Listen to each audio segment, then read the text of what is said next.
Moi! Mulla on nyt tässä mun 2 kaveria. Tuolla puolen.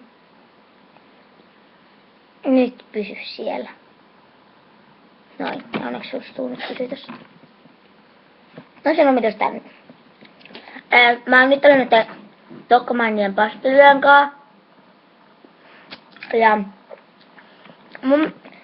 jos sä sä tiedät kyllä jos mä tarkoitan sua. Mä en saanut sanoa sun koko etunimeä. Niin siinä synttärilahjavideossa siitä oli aika kauan, jos joku on kattonut sen. Mutta mä en itse tiedä onko mä unohtanut, mutta mä sain sellaisen pyynnön, tai mulle tultiin sanomaan, että mä olisin unohtanut niin kuin näyttää siinä sanotaan nyt sitä kooksi, niin synttärilahjan, minkä se antoi mulle. Mä en kyllä tiedä pitääkö sitä paikkaansa, mutta kuitenkin. Eli mä sain koolta tällaisen ihanan kissamukin.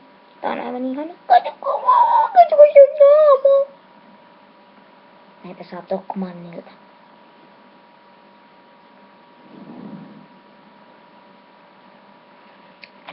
Ihana joka tapauksessa. Kiitos paljon K.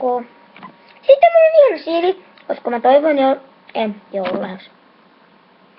Sitten lähdekö semmoista isoa semmoista siiliä, mut sit se oli vähän ihan kollis, niin mä sain tämmösen ihanan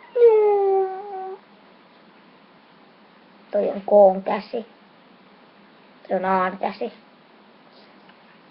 Mun ihana siili, jonka nimi on Simo. No mutta anteeksi vielä joka tapauksessa K ja moi.